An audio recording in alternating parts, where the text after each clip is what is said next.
नमस्कार प्रिय दर्शकों, एक बार और आपका स्वागत है हमारे YouTube चैनल स्पिरिचुअल ज्ञान गंगा में।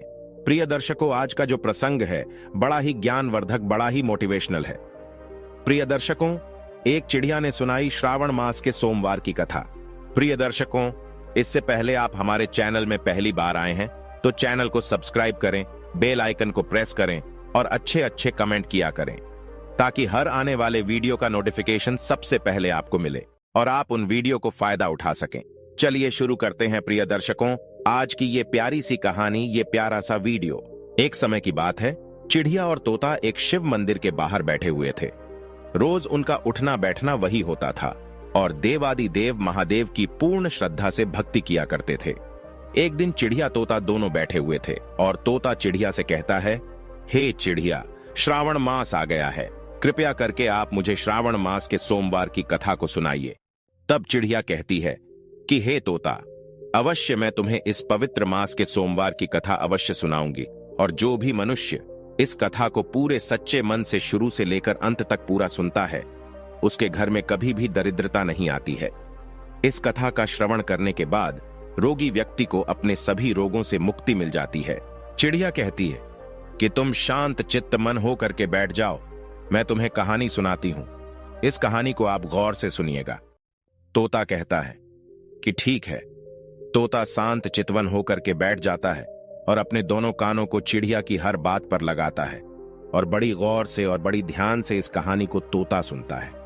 चिड़िया कहानी शुरू करती है और चिड़िया कहती है कि तोता, एक समय की बात है, किसी नगर में एक पंडित रहता था। वह जन्म से ही बहुत गरीब था और वह पंडित अपनी पत्नी और अपने पुत्र के साथ रहता था। उसके पुत्र का नाम सोमक था। वह पंडित प्रतिदिन सुबह उठकर स्नान आदि करने के बाद तुलसी के पौधे पर जल चढ़ाता था और वह प्रतिदिन उस नगर के सभी घरों में जाकर कथाएं सुनाता था। लेकिन उस पंडित द्वारा किए गए यह सभी कार्य उसकी पत्नी को बिल्कुल भी पसंद नहीं थे, क्योंकि उस पंडित की पत्नी कई वर्षों से भगवान भोलेनाथ का पूजा पाठ किया करती थी और सावन के सभी सोमवारों को उपवास भी रखती थी। लेकिन इतना सब कुछ करने के बाद भी उसे गरीबी का ही सामना करना पड़ रहा था। इसलिए वह पंडित की पत्नी भगवान भोलेनाथ से बहुत ही नाराज हो गई और उनका पूजा पाठ करना सब कुछ छोड़ दिया। इसी तरह से वह पंडित जब तक युवा था तब तक वह कहीं ना कहीं से भगवान भोलेनाथ की कथा सुनाकर या पूजा पाठ करने के बाद उसे जो धन मिलता था, उसी धन से वह अपने परिवार का पालन पोषण करता था। फिर एक दिन उस पंडित की पत्नी ने दोबारा भगवान भोलेनाथ की पूजा अर्चना करना शुरू कर देती है। वह अपने मन में यह सोचकर भगवान भोलेनाथ की पूजा अर्चना किया करती थी कि एक दिन तो ऐसा जरूर आएगा जब मेरी भी सभी मनोकामनाएं पूर्ण होंगी, मेरी भी गरीबी दूर होगी। लेकिन उसके द्वारा इतनी पूजा पाठ करने के बाद भी उसे अपने पूजा पाठ करने का कोई फल नहीं मिल पा रहा था, जिससे वह बहुत ही दुखी हो जाती है और मन ही मन अपने आप को कोसने लगती है कि हमने ऐसा कौन सा पाप किया है जिसकी वजह से हमें इतनी गरीबी का सामना करना पड़ रहा है।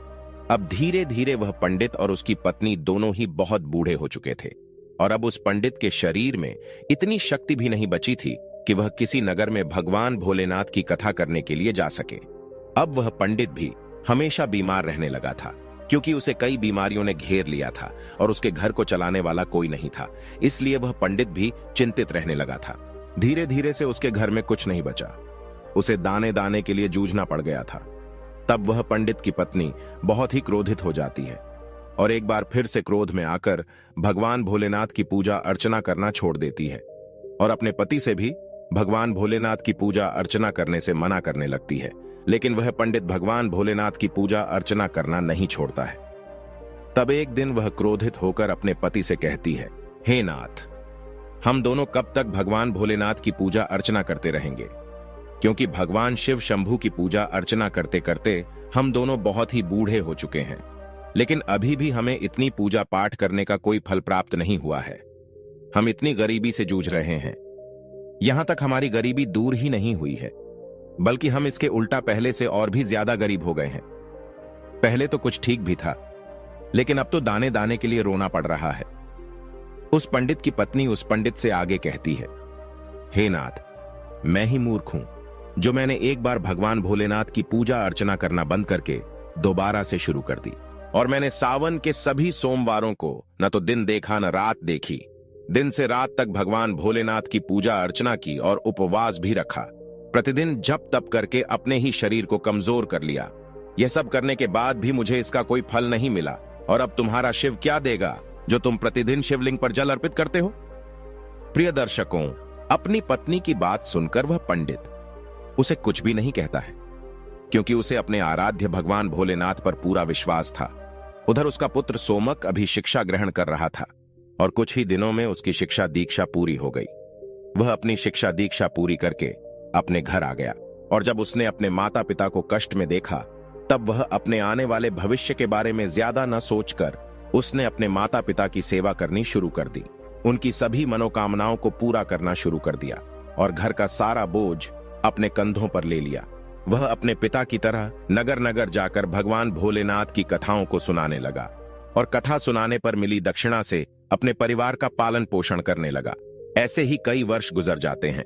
लेकिन एक दिन की बात है, सोमक उस नगर के भगवान शिव के प्रसिद्ध मंदिर में पूजा अर्चना करने के बाद वहां पर उपस्थित शिव भक्तों को भगवान भोलेनाथ की पावन कथा का श्रवण कराते हुए कहता है कि जो भी भगवान भोलेनाथ की इस पावन कथा को सच्चे मन से श्रवण करता है, उनकी भगवान भोलेनाथ सभी मनोकामनाएं पूर्ण कर देते हैं। सोमक की यह बात उस नगर का राजा उस मंदिर में आए हुआ था। वही इस बात को राजा सुन लेता है और उसे यह बात बहुत ही अच्छी लगती है। इसीलिए वह सोमक के पास पहुंचकर उससे कहता है, मुझे तुम्हारी यह कथा बहुत ही अच्छी लगी, किंतु क्या तुम आज से प्रतिदिन राजकुमारी को भगवान भोलेनाथ की कथाओं को श्रवण कराओगे? क्योंकि मैं चाहता हूं कि मेरी पुत्री को अच्छा वर मिले और इसके लिए मैं तुमको प्रतिदिन दक्षिणा के रूप में ढेर सारा धन दूंगा। राजा की ऐसी बातों को सुनकर सोमक बहुत ही प्रसन्न हो जाता है और राजकुमारी को प्रतिदिन कथाओं का श्रवण कराने की हामी भर देता है। फिर उसके बाद राजा ने सोमक को अपने राजमहल में राजकुमारी को प्रतिदिन कथाओं का श्रवण कराने की नियुक्त कर लिया और अब सोमक प्रतिदिन उस नगर के राजा की पुत्री को कथा सुनाने लगा और राजकुमारी को कथा का श्रवण कराने पर दक्षिणा के रूप में जो कुछ धन मिलता था, उसी धन से वह अपने परिवार का पालन पोषण करने लगा। किंतु सोमक की माता को यह बात अच्छी नहीं लगती थी और वे इस पर प्रसन्न भी नहीं रहती थी, क्योंकि उन्हें अपने पुत्र के आने वाले भविष्य की चिंता थी। इसीलिए वे प्रतिदिन इस बात को लेकर बहुत ही चिंतित रहती थी। फिर एक दिन पंडित की पत्नी अपने पति से कहती है, हे नाथ, मुझे अपने पुत्र के भविष्य की चिंता हो रही है, क्योंकि हमारा जीवन तो किसी तरह से कट गया है, लेकिन मुझे हमारे पुत्र के आने वाले भविष्य की चिंता है। हमारे मरने के बाद उसका क्या होगा? क्या हमारी भक्ति पूजा पाठ का कभी कोई फल नहीं मिलेगा? क्या भगवान भोलेनाथ को हमारा दुख दिखाई नहीं देता है? हमारा पुत्र राजा के महल से दक्षिणा में जो भी धन लाता है, माना कि उस धन से हमारे पूरे परिवार का पालन पोषण हो जाता है, लेकिन बाकी की सभी मनोकामनाओं का क्या? वे कैसे पूरी होंगी? अब क्या हम सिर्फ अपना पेट भरने के लिए ही जिए? ईश्वर ने अपनी आंखें क्यों बंद कर रखी हैं? क्या हमारे पुत्र को हमारी तरह ही जीवन भर गरीब रहना पड़ेगा? प्रिय दर्शकों, जब माता पार्वती जी ने उस पंडित की पत्नी की करुण पुकार को सुनी, तब वे शीघ्र ही भगवान भोलेनाथ के पास जा पहुंची। तब भगवान भोलेनाथ जी ने पूछा कि हे देवी पार्वती, आज आप बहुत चिंतित लग रही हैं। फिर माता पार्वती जी भगवान भोलेनाथ जी से कहती हैं, हे शिव शंभु, आप तो त्रिकालदर्शी हैं, आपको तो सब कुछ पता होता है, किंतु फिर भी यह प्रश्न कर रहे हैं। चलिए मैं आपको बता देती हूं कि मैं इतना चिंतित क्यों हूं। मेरी चिंता का कारण है वह पंडित और उसकी पत्नी। आप उन दोनों की परीक्षा क्यों ले रहे हैं? हे प्रभु, वह पंडित तो आपका परम भक्त है, लेकिन आपने सिर्फ उसके जीवन को कठिनाइयों से ही भरा है। उसे कभी भी उसके द्वारा पूजा करने का फल नहीं दिया। इसलिए मेरी आपसे विनती है कि अब आप उसके जीवन के सभी दुखों का नाश करें, अन्यथा कहीं ऐसा ना हो कि वह पंडित और उसकी पत्नी आपका पूजा पाठ करना ही बंद कर दें और कहीं उसके मन में आपके प्रति श्रद्धा विश्वास समाप्त न हो जाए। माता पार्वती जी की इन सभी बातों को सुनकर भगवान भोलेनाथ माता पार्वती जी से कहते हैं, हे देवी पार्वती, आप चिंतित मत होइए, क्योंकि हमने उस ब्राह्मण के भाग्य के उदय का बीज बो दिया है। अब हम दोनों को उस पंडित के घर जाने का समय आ गया है और पृथ्वी लोक पर जाकर हमें शिवलीला करनी है। इतना कहकर भगवान भोलेनाथ जी माता पार्वती जी के साथ पृथ्वी लोक की ओर चल देते हैं और पृथ्वी लोक पर पहुंचकर दोनों साधु का रूप धारण कर लेते हैं। साधु का रूप धारण करने के बाद उस पंडित के घर के समीप पहुंच जाते हैं और जोर जोर से आवाज लगाते हुए कहते हैं, अलख निरंजन, घर में कोई है। तब उनकी आवाज सुनकर वह बूढ़ा पंडित घर से बाहर निकलता है और उन्हें प्रणाम करते हुए कहता है, हे मुनिवर, आपका स्वागत है। बताइए मैं आपकी किस तरह से मदद कर सकता हूं। तब साधु का रूप धारण किए हुए भगवान भोलेनाथ ने उस पंडित से कहा कि आज की रात्रि में हम आपके घर पर विश्राम करना चाहते हैं। तब वह पंडित अपने मन में सोचने लगा कि यह तो हमारे अतिथि है, मुझे इन्हें मना नहीं करना चाहिए, क्योंकि अगर इन्हें बुरा लग गया तब यह मेरे पूरे परिवार सहित श्राप दे सकते हैं। लेकिन मैं किस तरह से इनका अतिथि सत्कार करूंगा, क्योंकि जैसे तैसे करके मेरा पुत्र जो धन लेकर आता है उससे किसी तरह से हमारे परिवार का पालन पोषण होता है और कुछ भी नहीं बच पाता है। इसलिए मैं इनके भोजन का प्रबंध कैसे कर सकता हूं। अपने मन में इतना सोचकर उसने कहा कि हे मुनिवर, मेरा पुत्र इस नगर के राजा की पुत्री को कथा सुनाकर दक्षिणा में जो भी धन लाता है उसी से एक वक्त के लिए हम तीनों के भोजन की पूर्ति होती है। इसलिए मैं कुछ भी करके सिर्फ एक समय के लिए ही भोजन का प्रबंध कर सकता हूं। तब साधु का रूप धारण किए हुए भगवान भोलेनाथ जी ने उस पंडित को एक पात्र देकर उससे कहा, हे पुत्र, आज से तुम अपनी पत्नी से कह देना कि इस पात्र में भोजन बनाया करो, तो हम सभी के लिए दोनों वक्त का भोजन बन जाया करेगा। फिर इस प्रकार से उस पात्र में भोजन बनाने से सभी के लिए दोनों वक्त के भोजन की पूर्ति हो जाती है। यह दृश्य देखकर तीनों बहुत ही आश्चर्य में पड़ गए थे और बहुत ज्यादा भयभीत भी हो गए थे।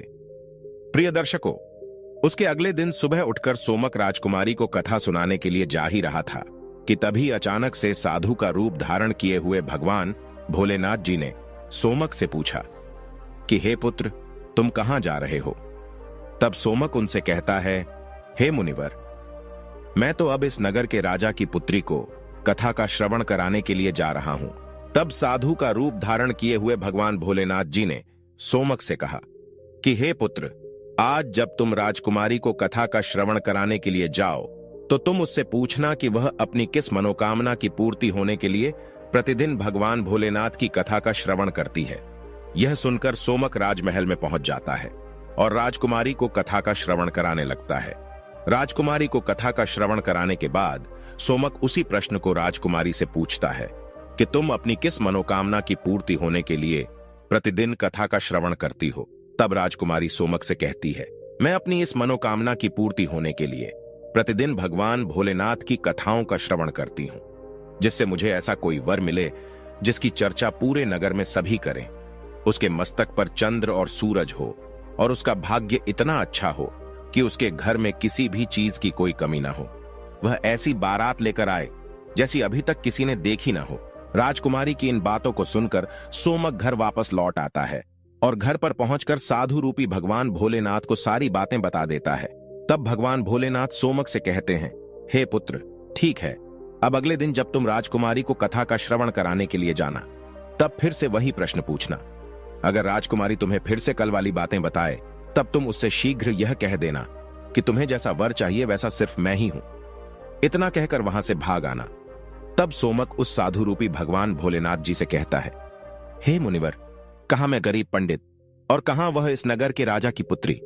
भला हमारा विवाह कैसे हो सकता है, और मेरा घर तो उसके द्वारा दी दक्षिणा पर चलता है।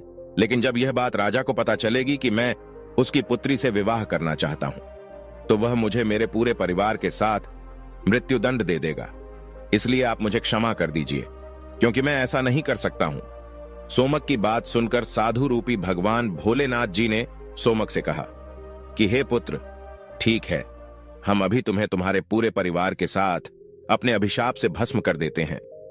वैसे ही सोमक पहले से ही उनके चमत्कार से बहुत भयभीत था। उनकी ऐसी बातों को सुनकर और ज्यादा भयभीत हो गया था और अपने मन में सोचने लगा कि मुझे और मेरे परिवार सहित राजा साहब तो बाद में मृत्युदंड देंगे, उससे पहले यह तो अभी ही अपने श्राप से भस्म कर देंगे। अपने मन में इतना सोचकर फिर उसने ऐसा करने का उन्हें विश्वास दिलाया और राजकुमारी को भगवान भोलेनाथ जी की कथा का श्रवण कराने के लिए राजमहल की तरफ निकल गया। राजमहल पहुंचकर वह राजकुमारी को भगवान भोलेनाथ जी की कथा का श्रवण कराने लगा। उसके बाद उसने राजकुमारी से फिर से पूछा कि आप अपनी किस मनोकामना की पूर्ति के लिए भगवान भोलेनाथ जी की कथा का श्रवण करते हो। तब राजकुमारी ने फिर वही जवाब दिया जो उसने पहले दिन दिया था। उसके बाद सोमक ने राजकुमारी से कहा कि हे राजकुमारी, तुम्हें जैसा वर चाहिए वैसा वर मैं ही हूं। इतना कहकर सोमक शीघ्र राजमहल से भागकर अपने घर आ गया। लेकिन सोमक की ऐसी बातों को सुनकर राजकुमारी बहुत ही क्रोधित हो गई। फिर उसने अपनी एक दासी को बुलाकर उसे सब कुछ बता दिया और कहा कि मेरी यह पूरी बात पिताजी को बता देना। फिर जब यह बात राजा को पता चली तब वह भी सोमक पर बहुत क्रोधित हो गया और उसने राजकुमारी को भरोसा दिलाया कि उस उदंड पंडित को इसके लिए अवश्य सजा मिलेगी। फिर राजा ने शीघ्र ही अपने मंत्रियों को दरबार में बुला लिया और उनसे विचार विमर्श करने लगा। तभी उसके महामंत्री ने उस राजा से कहा कि हे राजन, उसने अपराध तो फांसी दिए जाने वाला किया है, लेकिन वह तो एक पंडित है, क्योंकि अगर आप उसे फांसी दे देते हो तब आपको एक ब्रह्म हत्या का घोर पाप लगेगा। इसलिए हमें उसे कुछ अलग से दंडित करना चाहिए, जिससे आपको ब्रह्म हत्या का घोर पाप भी न लगे। प्रिय दर्शकों, फिर राजा काफी देर तक विचार विमर्श किया और अपने कुछ सैनिकों को बुलाकर उनसे कहा कि उस पंडित के घर जाओ और उससे कह देना कि राजा साहब तुम्हारे साथ अपनी पुत्री का विवाह करने के लिए तैयार हैं, लेकिन उनकी कुछ शर्तें हैं जिन्हें अगर आप पूरा नहीं कर पाए तो तुम्हें और तुम्हारे पूरे परिवार के साथ मृत्युदंड दे देंगे। राजा साहब की पहली शर्त है कि सभी बारातियों के ठहरने के लिए कई सारे बारात घर बनाए जाएं। सभी बारात घर बारातियों से भरे होने चाहिए, कोई भी बारात घर खाली नहीं बचना चाहिए। दूसरी शर्त यह है कि बारातियों के अतिथि सत्कार में बनाया गया भोजन बचना नहीं चाहिए। तीसरी शर्त यह है कि ऐसी अद्भुत बारात होनी चाहिए जिसकी प्रशंसा इस नगर के सभी लोग करें, और अगर बारात के पहुंचने पर हमारी कोई भी शर्त अधूरी पाई जाती है तब बारात में आए हुए सभी बारातियों को भी मृत्युदंड दे दिया जाएगा। राजा का आदेश पाकर वे सैनिक सोमक के घर की तरफ निकल जाते हैं। उधर सोमक घर पहुंचकर साधु रूपी भगवान भोलेनाथ जी को सारी बात बता देता है कि आपके कहे अनुसार कहने पर राजकुमारी बहुत ही क्रोधित हो गई थी। अब शीघ्र ही फांसी का संदेश पहुंचने ही वाला है। इतने में राजा के सैनिक जोर जोर से दरवाजा खटखटाने लगते हैं। दरवाजा खटखटाने की आवाज सुनकर सोमक के पिता दरवाजा खोलते हैं। तब वे सैनिक उसके पिता से कहते हैं, क्या तुम्हारा ही पुत्र राजकुमारी से विवाह करना चाहता है? चलो ठीक है। राजा साहब ने भी अपनी पुत्री से विवाह करने के लिए अनुमति दे दी है, लेकिन राजा साहब की कुछ शर्तें हैं जिन्हें पूरा करना ही पड़ेगा, नहीं तो तुम्हारे पूरे परिवार को मृत्युदंड दे दिया जाएगा। उन सैनिकों की बात सुनकर सोमक के पिता बहुत ही भयभीत हो जाते हैं और उनसे कहते हैं, हे सैनिकों, हमें राजा साहब की किन शर्तों को पूरा करना पड़ेगा, उन शर्तों को हमें बताने का कष्ट करें।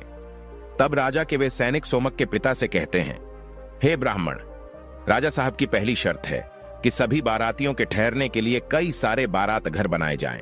सभी बारात घर बारातियों से भरे होने चाहिए, कोई भी बारात घर खाली नहीं बचना चाहिए। दूसरी शर्त यह है कि बारातियों के अतिथि सत्कार में बनाया गया भोजन बचना नहीं चाहिए। तीसरी शर्त यह है कि ऐसी अद्भुत बारात होनी चाहिए जिसकी प्रशंसा इस नगर के सभी लोग करें, और अगर बारात के पहुंचने पर हमारी कोई भी शर्त अधूरी पाई जाती है तब बारात में आए हुए सभी बारातियों को भी मृत्युदंड दे दिया जाएगा। राजा के सैनिकों की बात सुनकर सोमक और उसके पिता बहुत ही भयभीत हो जाते हैं, यहां तक कि उनके हाथ पैर तक कांपने लगते हैं। तब साधु रूपी भगवान भोलेनाथ जी ने उनसे कहा कि तुम मत डरो, बल्कि अपना उत्तर देकर राजा के सैनिकों को विदा करो कि आप विवाह की तैयारी शुरू करें। हम बारात वाले दिन बारात लेकर पहुंच जाएंगे। फिर सोमक ने अपना उत्तर उन सैनिकों को बताकर उन्हें विदा कर दिया और वह सैनिक राजमहल पहुंचकर राजा को सारी बातें सुना देते हैं। लेकिन जब राजा को सोमक की तरफ से सकारात्मक उत्तर प्राप्त होता है तब वह बड़े ही आश्चर्य में पड़ जाता है और वह अपने मन में सोचने लगता है, आखिर वह गरीब पंडित किसके भरोसे पर इतनी दुर्लभ शर्त के बावजूद भी मेरी पुत्री से विवाह करने के लिए तैयार है? क्या मेरा कोई दुश्मन उसका साथ दे रहा है? इसी तरह के कई विचार उसके मन में उठते रहते थे। उसके बाद उसने उस नगर के कई घरों को बारात घर की तरह सजा दिया और कई सारे तंबू का प्रबंध भी कर दिया। राजा यह सब यह सोचकर कर रहा था कि कहां वह पंडित इतने अधिक बारातियों को ला पाएगा, और जब अधिक बाराती न आने पर वह मेरी शर्त हार जाएगा, फिर वह उसे पूरे परिवार सहित मृत्युदंड दे देगा। इधर सोमक उस नगर में जिसे भी अपनी बारात में चलने के लिए कहता था वह उसे यह कहकर मना कर देता था कि नहीं, मुझे इतनी जल्दी नहीं मरना है। तुम्हारा तो अंतिम समय निकट आ गया है, इसलिए हम तुम्हारे साथ बारात में मरने के लिए क्यों जाएं? उन सभी की ऐसी बातों को सुनकर सोमक बहुत ही परेशान रहने लगा था, क्योंकि अभी तक उसके साथ बारात में चलने के लिए कोई भी व्यक्ति तैयार नहीं हुआ था। फिर विवाह का दिन भी आ गया और विवाह वाले दिन सोमक और भी ज्यादा चिंतित था। जब साधु रूपी भगवान भोलेनाथ जी ने सोमक को बहुत परेशान देखा, तब वे सोमक से बोले कि हे पुत्र, आज तो तुम्हारा विवाह है और आज के दिन भी तुम इतना परेशान हो रहे हो। बताओ, तुम किसी बात को लेकर इतना चिंतित हो रहे हो? तुम हमारे रहते हुए चिंतित मत हो, हम तुम्हारे साथ हैं। तब सोमक ने भगवान भोलेनाथ जी से कहा कि हे मुनिवर, क्या फायदा आपको बताने का, मेरा तो भाग्य ही खराब है। वैसे भाग्य में जो लिखा होता है वही होता है। यही कहकर तैयार होकर उनके साथ राजमहल की तरफ चल देता है। प्रिय दर्शकों, फिर भगवान भोलेनाथ जी ने सोमक की बारात में चलने के लिए सभी देवताओं, भूत प्रेतों और गंधर्वों को मनुष्य रूप में सोमक की बारात में चलने के लिए आमंत्रित कर लिया और सोमक की बारात में शामिल कर लिया, जिसके कारण सभी बारात नाचते हुए बारात घर पहुंच गए। जब सोमक की बारात पहुंची, तब इतने सारे बाराती आए हुए थे कि राजा द्वारा सजाए गए सभी बारात घर और यहां तक कि सभी तंबू बारातियों से भर गए और कुछ बारात तो बिना तंबू के बाहर ही रह गए। फिर जब राजा के पास सूचना भिजवाई गई कि बारातियों के ठहरने के लिए बारात घर और तंबुओं में जगह नहीं बची है, ठहरने के लिए और प्रबंध कराया जाए, तब राजा अपने मन में सोचने लगा कि अभी तो कोई भी उसके साथ बारात में आने के लिए तैयार नहीं था और अब कहां से इतने बाराती आ गए हैं। मुझे एक बार चलकर देखना चाहिए। इतना सोचकर राजा तुरंत ही वहां पहुंच गया और जब भगवान भोलेनाथ जी ने राजा को बारात में आया हुआ देखा, तब उन्होंने शुक्र और शनिदेव को बच्चे का रूप धारण करवा दिया और उन्हें भूख के कारण विलाप करवा दिया। इधर जब राजा ने दोनों बच्चों को जोर जोर से विलाप करते हुए देखा, तब उसने भगवान भोलेनाथ जी के पास पहुंचकर उनसे पूछा कि हे महात्मा, ये बच्चे इतना विलाप क्यों कर रहे हैं? तब साधु रूपी भगवान भोलेनाथ जी ने उस राजा को जवाब देते हुए कहा कि ये दोनों बच्चे बहुत भूखे हैं, इसीलिए ये इतना विलाप कर रहे हैं। फिर राजा ने उन दोनों बच्चों को भोजन करने वाले स्थान पर भेज दिया। उसके कुछ ही देर बाद राजा के सैनिकों ने उनके पास आकर बताया कि हे राजन, वे दोनों बच्चों ने तो सारा भोजन समाप्त कर दिया है और फिर भी वे दोनों जोर जोर से चिल्ला रहे हैं कि उन्हें भूख लगी है। अपने सैनिकों की ऐसी बातों को सुनकर राजा बहुत ही परेशान हो जाता है, क्योंकि अब उसका सारा अहंकार चूर चूर हो गया था। फिर वह साधु रूपी भगवान भोलेनाथ जी के चरणों में अपने दोनों हाथों को जोड़कर बैठ गया और उनसे कहने लगा कि हे साधु महाराज, अब मेरी लाज आपके ही हाथ में है। तब भगवान भोलेनाथ जी ने उस राजा से कहा कि कोई बात नहीं, सब कुछ ठीक हो जाएगा। आप राजमहल जाकर बारात की स्वागत की तैयारी शुरू कीजिए। फिर राजा ने उस नगर के सभी घरों को अच्छी तरह से सजाया और पूरे नगर को एकदम दुल्हन की तरह सजाया गया। सोमक भी विवाह की पोशाक में किसी राजकुमार से कम नहीं लग रहा था। सोमक के सेहरे को चांद और सूरज से सजाया गया था और अगुवानी के समय सोमक एक सुंदर से रथ में बैठकर राजमहल की तरफ जाने लगा। उस रथ के आगे कई सारे बाराती बैंड बाजे नाच रहे थे और कई बाराती हाथ में मुद्राएं लेकर एक दूसरे पर न्योछावर करके इधर उधर उछाल रहे थे। सोमक की बारात के ऐसे दृश्य को देखकर उस नगर के कुछ लोग कहने लगे कि इस पंडित का भाग्य तो देखो, इसके मस्तक के सेहरे को चांद और सूरज से सजाया गया है और इसके चारों तरफ से इस प्रकार धन लक्ष्मी उछाली जा रही है जैसे किसी धनवान राजा की बारात निकल रही है। और ऐसी बारात तो हमने अपने जीवन में कभी देखी भी नहीं है और न आगे देखने की उम्मीद है। यह पंडित तो भाग्य का बहुत धनी है। प्रजा की ऐसी बातों को सुनकर माता पार्वती जी भगवान भोलेनाथ जी से कहती है, हे प्रभु, यह तो सत्य है कि आपकी कृपा जिस भी मनुष्य पर हो जाती है उसके लिए अन्न धन भंडार के ताले खुल जाते हैं। भगवान भोलेनाथ जी माता पार्वती जी से कहते हैं, हे देवी पार्वती, जो भी भक्त मेरी श्रद्धा भाव से पूजा अर्चना करते हैं, मैं उनकी पूजा अर्चना का फल अवश्य देता हूं और उन्हें तभी तक दुखों को झेलना पड़ता है जब तक कि उनके पाप कर्म नष्ट नहीं हो जाते हैं। जैसे ही उनके पुण्य कर्मों का उदय होता है, वैसे ही उसके भाग्य के बंद पड़े दरवाजे खुल जाते हैं। फिर सोमक और राजा की पुत्री का विधिपूर्वक विवाह हो जाता है और वह राजकुमारी को डोली में बिठाकर अपने घर ले आता है। प्रिय दर्शकों, जो भी भक्त सावन मास में प्रतिदिन भगवान भोलेनाथ जी की कथाओं का श्रवण किया करता है, उसे भी राजकुमारी की तरह ही सुंदर वर प्राप्त होता है, क्योंकि राजकुमारी ने प्रतिदिन भगवान भोलेनाथ जी की कथाओं का श्रवण किया था, इसलिए उसे उसकी कामना के अनुसार अच्छा वर मिला था। भगवान भोलेनाथ जी और माता पार्वती जी की कृपा से अब सोमक बहुत ही धनवान व्यक्ति बन गया था। उसके घर में किसी भी चीज की कोई कमी नहीं थी। उसके बाद सोमक की मां ने फिर से भगवान भोलेनाथ जी की पूजा अर्चना करना शुरू कर दी और प्रतिदिन ढेर सारा धन गरीबों में बांटना शुरू कर दिया। और साथ ही साथ वह प्रतिदिन भगवान भोलेनाथ जी की कथाओं का श्रवण भी करने लगी थी। प्रिय दर्शकों, चिड़िया आगे कहती है कि हे तोता, भगवान भोलेनाथ जी की प्रतिदिन कथाओं का श्रवण करने और पूजा अर्चना करने का शुभ फल प्राप्त होता है। इसलिए एक बार सावन मास में भगवान भोलेनाथ जी और माता पार्वती जी की कथा का श्रवण अवश्य करें। इससे आपकी सभी मनोकामनाएं अवश्य ही पूर्ण हो जाएगी। प्रिय दर्शकों, आप सभी लोगों भगवान भोलेनाथ जी और माता पार्वती जी की कथा का श्रवण अवश्य करें। प्रिय दर्शकों, हमारी आज की कहानी, आज का वीडियो यहां समाप्त होता है। हम उम्मीद करते हैं कि आपको ये कहानी पसंद आई होगी और आप इससे ढेर सारी प्रेरणा लेंगे। मिलते हैं अगली ज्ञान चर्चा के साथ अगली वीडियो में। तब तक के लिए नमस्कार, धन्यवाद। नमस्कार, धन्यवाद। नमस्कार, धन्यवाद। नमस्कार, धन्यवाद।